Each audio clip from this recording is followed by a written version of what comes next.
Сәлеметсіздер ма? Бүгінгі біздің тақырыбымыз жанама түрде тұжырымдалған есептерді шығару. Сен жанама түрде тұжырымдалған есептерді шығаруды үйренесің. Бірінші тапсырмаға қараңыздар. Лагерьде мектеп алды дайындық сыныбынан 27 бала демалды. Бұл оқушыларға қарағанда 3 есе кем.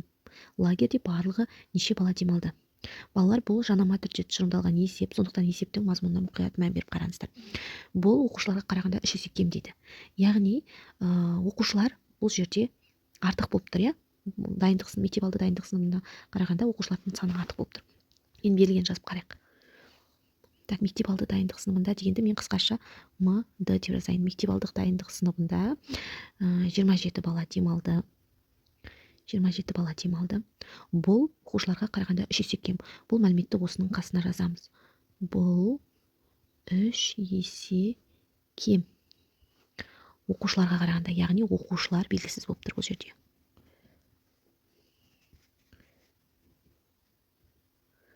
Оқушылар белгісіз. Міне, оқушылар белгісіз. Және біздерден барлығын сұрап тұр. Біз алдымен оқушыларды табамыз, содан кейін барлығын табамыз. Шешуін жасайық. 27-ге қарағанда 3 есе кем, яғни мектеп алды дайындық сыныбының оқушыларға қарағанда 3 есе кем деп тұр. Сонда бізде оқушылар артық болу керек, яғни 27-ні көбейтеміз 3-ге. Сонда бізде оқушылар шығады, жақсы қалып қойық. Және барлығын табу үшін осыған мектеп алды дайындық сыныбын қосамыз, ол бізде 27. Так, есептейміз. 27-ні 3-ге көбейтеміз. 81 шығады. 81-ге 27-ні қосамыз, 108 шығады. Сонда жауабы барлығы 108 бала демалды. Барлығы 108 бала демалды. Әсіне қараймыз. Лагерь асханасына 155 килограмм ұн әкелінді. Бұл қантқа қарағанда 5 есе артық. Асханаға барлығы неше килограмм ұн әкелінді? Берілген жазып қарайық.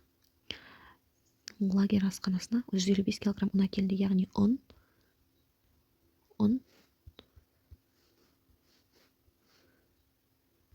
155 килограмм. Бұл қантқа қарағанда 5 есе артық. Бұл 5 есе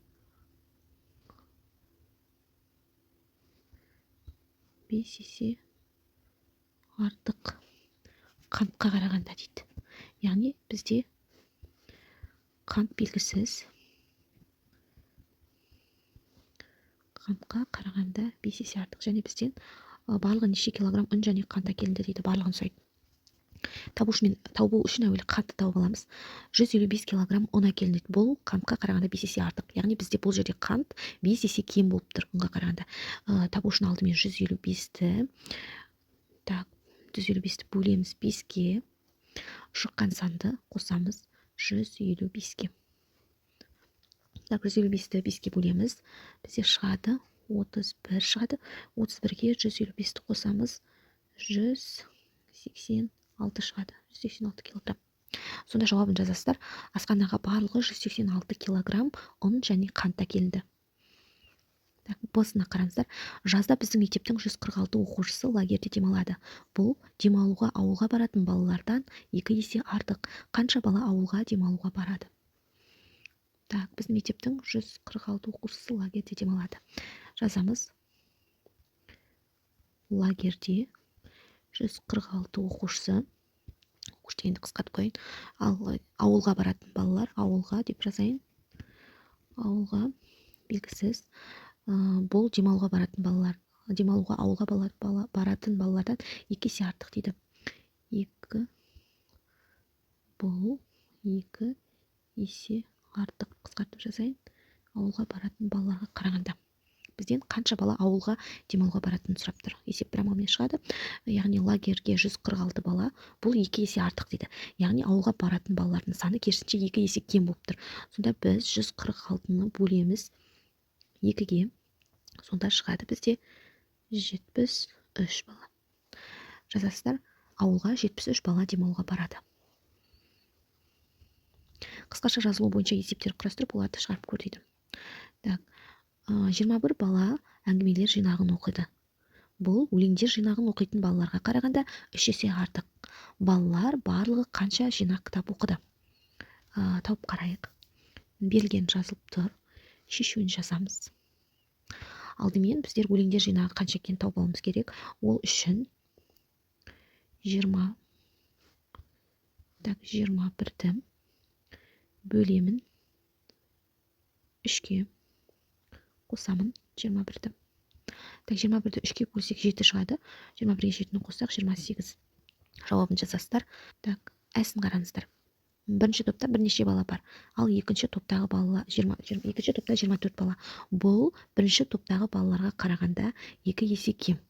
Табу үшін шешу деп жазамыз. 24 бала бұл 2 есе кем дейді бірінші топтағы балаларға қарағанда.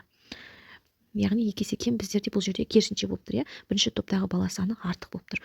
Яғни 24-ке көбейтемін 2-ні, содан кейін азайтамын 24-ті. 24-ті 2-ге көбейтсек 48. 48-ден 24-ті азайтамыз. 48-ден 24-ті азайтқанда 24 шығады. 24 шығады. Сонда жазамыз. Бірінші топта 24 бала артық деп жазамыз. Бірінші топта 24 бала артық.